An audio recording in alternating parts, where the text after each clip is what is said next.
Agnès Pannier-Runacher, bonjour. Bonjour Jean-Jacques. Vous êtes ministre délégué à l'industrie, mais vous avez en charge l'approvisionnement de la France en vaccins. Hein? Quelle charge? On va y revenir. On va revenir à la vaccination. Mais regardons un peu de près la situation. Le Premier ministre Jean Castex tiendra une conférence de presse jeudi, c'est bien cela? Tout à fait. Bien. Il n'y aura pas de prise de parole du président de la République cette semaine? À ma connaissance, non. Pas de prise de parole. Donc le Premier ministre, jeudi, pour faire le point sur la situation. On continue à faire le point très régulièrement sur la situation pour voir s'il faut ajuster tel ou tel dispositif ou donner des explications sur le fonctionnement des écoles, le fonctionnement des services publics et la circulation du virus. Donc Jean Castex, jeudi, pour donner des informations sur la circulation du virus. Et non pas pour annoncer un confinement. Confinement ou pas? Réponse quand? Vous savez, la décision sur un possible confinement, elle se fera en fonction de la circulation du virus. On a pris il y a 2 semaines une mesure importante, contraignante, pour l'ensemble des Français. On ne l'a pas pris de gaieté de cœur. C'est un couvre-feu à 18h. C'est une décision contraignante, je le redis. Je pense que tous, on voit bien l'impact que ça a sur nos vies respectives.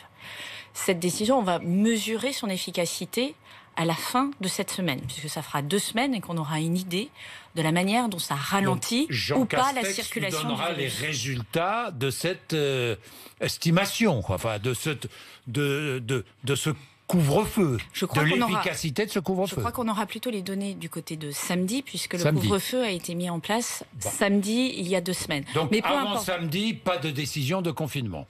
Avant samedi, et sauf accélération aux chiffres statistiques qui nous amèneraient à reconsidérer la situation. Et encore une fois, nous prenons les décisions pas sous l'effet des commentateurs ou sous l'effet de telle ou telle opinion, mais en regardant le compteur de la circulation du virus et de la pression sur les réanimations. Ce sont donc nos deux avant boussoles. Samedi, pas de décision de confinement ou pas confinement. À ma connaissance et sur la base des données dont nous disposons, à ce stade, il n'y a pas de raison de décider un confinement. Et on continuera. Je crois que les Français n'attendent ni excès de zèle, ni laxisme. Et c'est très exactement dans cette direction que nous allons. Nous prenons des décisions proportionnées à la situation du virus en France. Et c'est ça qui explique peut-être qu'aujourd'hui la France est relativement privilégiée, je dis relativement parce que nous sommes quand même dans un monde particulier. L'épidémie progresse en France, moins vite qu'ailleurs, mais elle progresse. Mais moins vite qu'ailleurs. Elle sévit moins qu'ailleurs en Europe, mais elle progresse. Et donc il faut proportionner nos décisions. Et certains experts, Jean-François Delfrécy le premier, le président du Conseil scientifique, certains experts nous disent plus le confinement sera rapide, plus il sera efficace. Agnès Pannier-Runacher. Je crois que Jean-François... Donc attendre, est-ce la solution?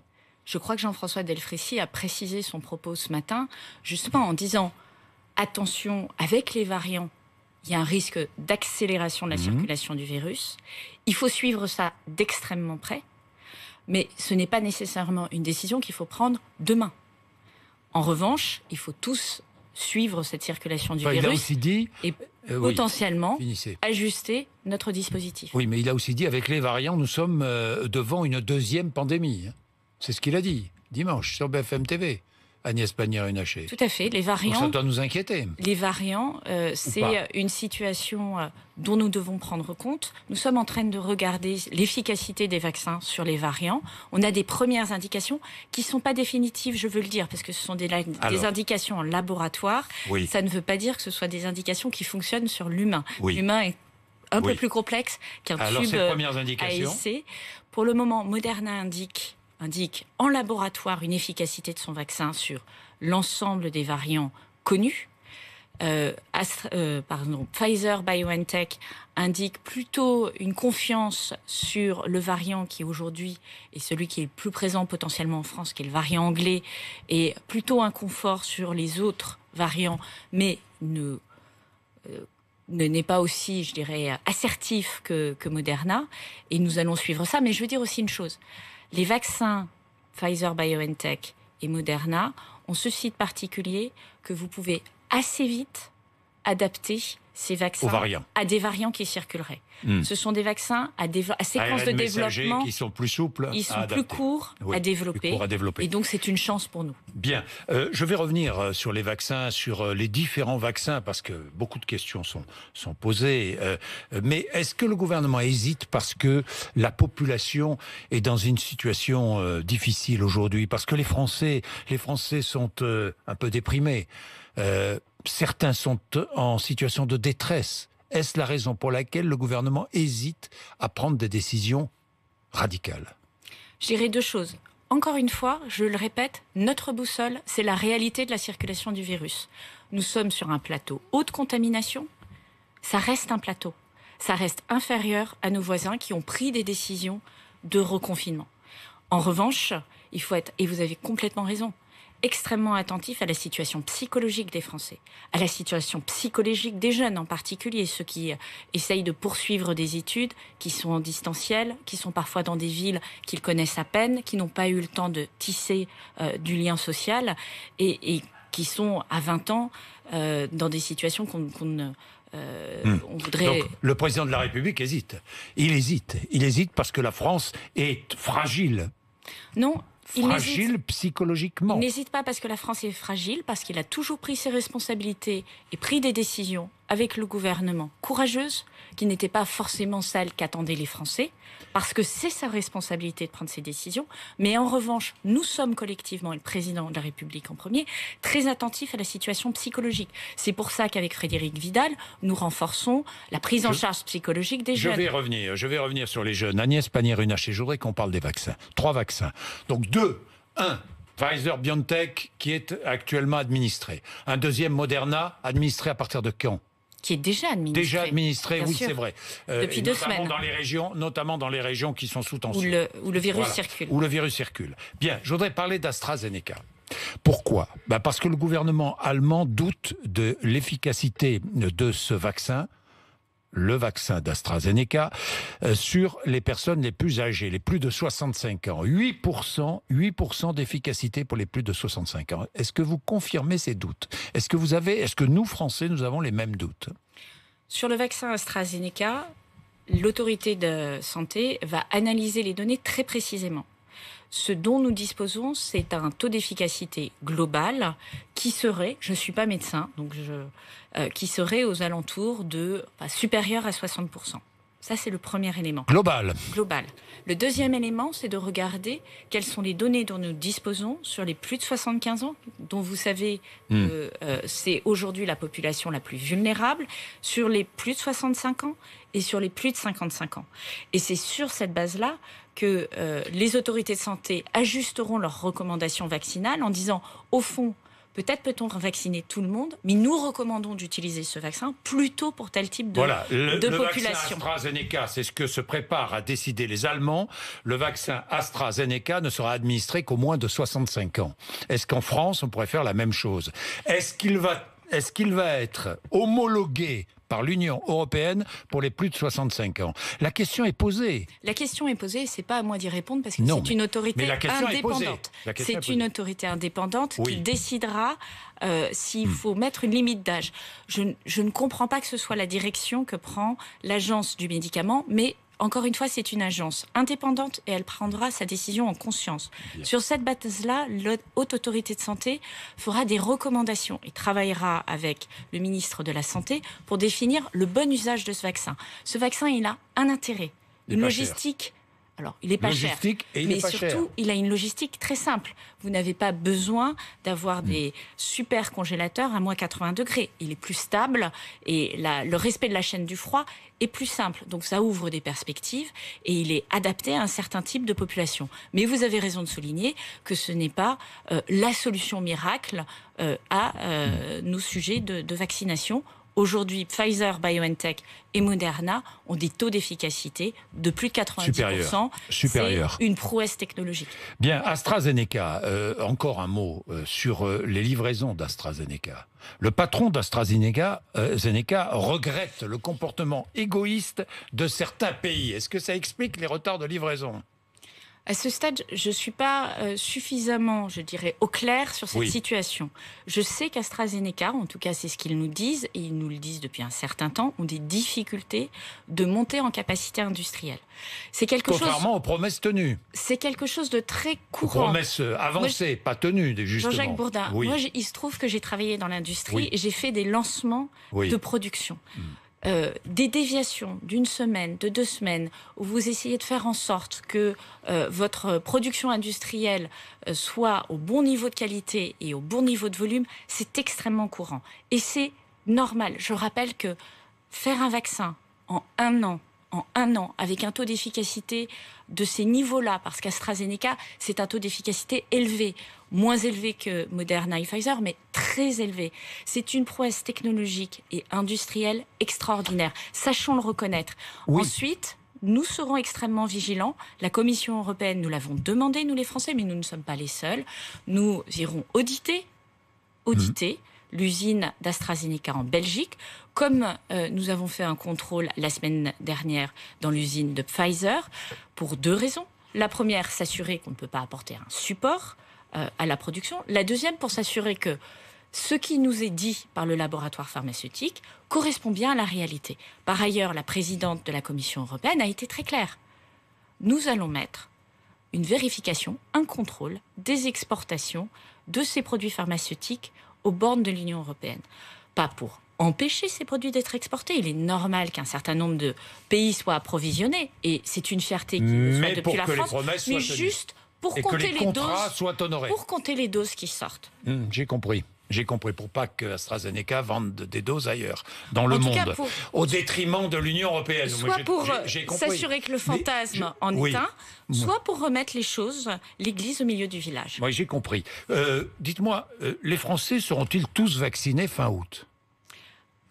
Notre objectif, c'était... Quel est l'objectif ? Parce que je ne comprends plus rien. Il est très simple, notre objectif. 1 million de personnes vaccinées fin janvier. 1 million de personnes vaccinées fin janvier, c'est fait. C'est fait. On est à 1,090 000, je crois. Exactement. Oui. Et 15 millions de personnes vulnérables vaccinées fin juin. Ce sont ça nos objectifs.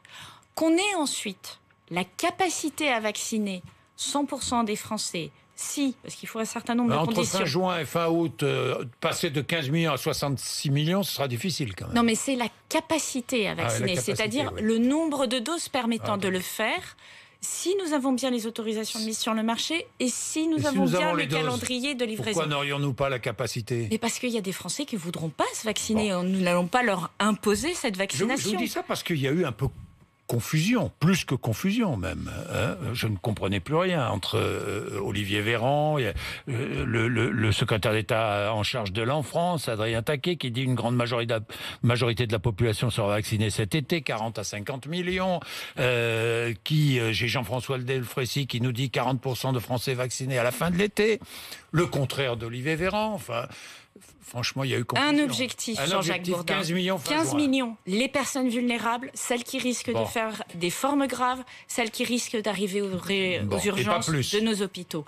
Gardons cet objectif. Cet objectif, il est indépassable. Ensuite, les Français qui souhaiteront se vacciner, nous ferons tout pour qu'ils aient accès à la vaccination, mais nous n'imposerons pas de vaccination.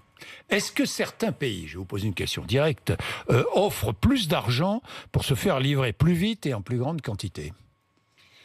Est-ce que ça arrive, Agnès Pannier-Runacher ? Nous n'avons pas forcément accès à tous les contrats. Ça reste quelque chose de très confidentiel, comme vous le savez. Ce qui est certain, c'est que l'Union européenne fait partie des pays qui ont réservé le plus de doses. Le plus de doses. Juste un chiffre. On parle beaucoup du vaccin Pfizer-BioNTech, qui est aujourd'hui le plus efficace sur le marché. D'accord ? Plus de 90%, et qui est arrivé et qui est en fabrication nombreuse aujourd'hui. Il y a des millions de doses qui sortent des chaînes de production de Pfizer-BioNTech. Ce vaccin-là, nous en avons précommandé 600 millions de doses au niveau de l'Union européenne. Les États-Unis en ont commandé 200 millions de doses. Je pense que c'est important, là aussi, de redonner les chiffres. Combien avons-nous de doses, nous, en ce moment, disponibles en France ? Plus de 2 millions. Plus de 2 millions de doses disponibles en France. aujourd'hui de doses qui ont été livrées en France. Donc nous pouvons vacciner 2 millions de personnes dans les jours qui viennent. Plus de 2 millions de doses qui ont été livrées en France. Oui. Et un calendrier de livraison de doses qui est au-dessus de 650 000 maintenant par semaine, ce qui est l'équivalent de 300 000 personnes vaccinées. N'oubliez pas la deuxième dose. Je sais. C'est important, c'est pour ça que nos objectifs sont fixés en nombre de personnes vaccinées. 300 000 personnes vaccinées par semaine en France. C'est le potentiel aujourd'hui de vaccination des Français. Bien. Dites-moi, Sanofi va mettre ses capacités industrielles, vous le confirmez, de fabrication à disposition de 2 laboratoires pour fabriquer des vaccins. Vous confirmez? Ce que je peux vous confirmer, c'est que Sanofi est en discussion avec 2 laboratoires. Oui, avec Pfizer-BioNTech, on est bien d'accord? Avec Pfizer-BioNTech. Oui. Et avec un autre laboratoire. Avec le vaccin Janssen. Avec un autre laboratoire Janssen. Qui n'a pas encore son autorisation. Belgo-américain. Néerlando-américain. Néerlando-belgo-américain, Janssen. Oui. Qui n'a pas encore son autorisation de mise sur le marché. Sanofi nous dira dans les tout prochains jours. Même les prochaines heures. Quelles sont ses possibilités de vaccination et de soutien à cette vaccination? Sanofi est prêt à fabriquer le vaccin Pfizer-BioNTech. Ce qui veut dire que Sanofi nous confirmera ou pas et prendra sa décision dans les prochaines heures. C'est une discussion, c'est une négociation dans les prochains jours. Prochaines heures. C'est une discussion qui se déroule en ce moment pour savoir si effectivement il est possible de vacciner. Je veux juste dire une chose. Vous poussez à cette solution. Vous demandez à Sanofi de fabriquer sous licence le vaccin Pfizer-BioNTech. Ce n'est pas une fabrication sous licence, c'est de la sous-traitance. Sous-traitance. Aujourd'hui, ce que nous sommes en train de faire, maintenant que nous avons une visibilité sur les vaccins qui fonctionnent, nous avons fait une première action qui consistait à faire monter des sous-traitants pour vacciner des vaccins qui étaient candidats. Nous avons 4 vaccins sur les 6 premiers qui vont arriver sur le marché qui seront fabriqués en France. Pfizer-BioNTech a déjà un sous-traitant en France. Ça, je sais. Moderna a déjà un sous-traitant en France. Les capacités industrielles de Sanofi sont beaucoup plus importantes. C'est pour ça que nous avons dit à Sanofi, oui, dans la mesure où nous voyons à peu près où en était l'état de la fabrication, que c'était le moment de se saisir de ce sujet et de regarder s'ils pouvaient le faire. Accord imminent avec Pfizer-BioNTech. Ça, c'est vous qui le dites. Ce sera à eux d'annoncer avec quel laboratoire ils feront un accord. Pour combien de doses et pour combien de doses et à quel moment la production se lancera. Je ne vais pas revenir sur l'Institut Pasteur parce que l'Institut Pasteur va poursuivre le développement d'autres candidats vaccins, ce qu'on a oublié de dire ces dernières heures. Un vaccin administrable par voie nasale et un vaccin à ADN. Bien, je ne vais pas revenir là-dessus. Je voudrais revenir simplement sur le certificat de vaccination. Le débat aujourd'hui n'est pas le bon, mais il va venir ce débat. Un certificat de vaccination, un jour prochain, ce certificat sera obligatoire, non? Alors, là aussi, il faut qu'on ait un peu plus de données. Un certificat de vaccination n'a de sens que si on établit de manière précise que lorsque vous êtes vacciné, vous n'allez pas contaminer votre entourage. Aujourd'hui, on sait que lorsque vous êtes vacciné, vous n'allez pas développer une forme grave. C'est pas tout à fait la même chose. Donc ça, c'est la première étape. Assurons-nous que lorsqu'on donne un certificat de vaccination, on le donne bien à quelqu'un dont le risque de transmettre le virus est fortement diminué. Première étape. Deuxième étape, assurons-nous que nous avons suffisamment de personnes vaccinées pour éviter des effets, d'inégalité. Sur ces bases-là, c'est une discussion qui a son sens, qui est légitime et que nous ouvrirons en temps utile. Et que vous ouvrirez. En temps utile. Sur le certificat de vaccination, vous ouvrirez ce débat. En temps utile, oui. Avec l'Union européenne, puisque c'est un enjeu de l'Union européenne aussi. Alors, j'ai 2 questions sur les jeunes d'abord. Il y a une proposition sur les jeunes, les conséquences de cette crise sanitaire sur les jeunes, qui sont terribles. Il y a une proposition du délégué général de la République En Marche, vous l'avez vu, un prêt de 10 000 € pour chaque jeune entre 18 et 25 ans, une sorte de capital jeune pour se lancer dans la vie. Alors, il serait remboursé sur 30 ans et finalement, il ne serait remboursé que par ceux qui gagneraient plus de 1 800 €. Est-ce une bonne idée? Est-ce que vous allez la soutenir? Je ne l'ai pas encore investigué plus que ça. Donc, moi, j'ai besoin, je suis très analytique, de savoir très exactement ce que je raconte. Ce que je trouve positif dans cette idée, c'est qu'effectivement, on s'aperçoit que les jeunes ont besoin d'un coup de pouce pour démarrer dans la vie, d'un coup de pouce pour finir des études. Combien de jeunes sont obligés d'arrêter leurs études parce qu'ils n'ont pas les moyens de les poursuivre? Donc un prêt de 10 000 €, c'est une bonne idée? Ça peut être une bonne idée, mais encore une fois, il faut peser le pour et le contre. Et je pense qu'en tout cas, il faut trouver les voies et moyens. Moi, c'est un sujet qui m'a amené à m'engager en politique. Trouver les moyens de faire en sorte que tous les jeunes aient la capacité à réaliser toute leur potentialité. Aujourd'hui, ce n'est pas le cas. Dans les quartiers politiques de la ville, ce n'est pas le cas. Dans les zones rurales, ce n'est pas le cas. Parce que les jeunes n'ont pas les mêmes chances, n'ont pas les mêmes services publics, n'ont pas le même accès aux universités, n'ont pas le même soutien de leur famille. Et ça, c'est insupportable. Et le combat que nous portons avec le président de la République, c'est justement ce combat de permettre à chacun, pas parce que quel que soit l'endroit d'où il est né, la famille où il est né, de pouvoir réaliser son destin à égalité, en équité avec les autres. Et on le sait, l'ascenseur social en France est bloqué. Il faut 6 générations. Donc il y aura une mesure pour les jeunes, spécifique. Il y a beaucoup de mesures. Il y en a déjà, on ne va pas rentrer dedans. Pardon, il y a beaucoup de mesures pour les jeunes. Il y en aura une autre. Jean-Jacques Bourdin, il y en aura. Faut quand même. Je sais, on l'a dit. Un jeune, une solution, c'est des milliards d'euros qui sont sur la table pour les jeunes. Vous avez plus d'emplois des jeunes créés en 2020 qu'en 2019. C'est notre priorité absolue. Il y aura une initiative gouvernementale en direction des jeunes. Nous allons continuer à travailler, analyser la proposition de Stanislas Guerini. Ça fait partie d'autres propositions que nous entendons, mais en tout état de cause, ce sujet est prioritaire. Bien, merci Agnès Pannier-Runacher d'être venue nous voir ce matin sur RMC et BFM TV, 8h55.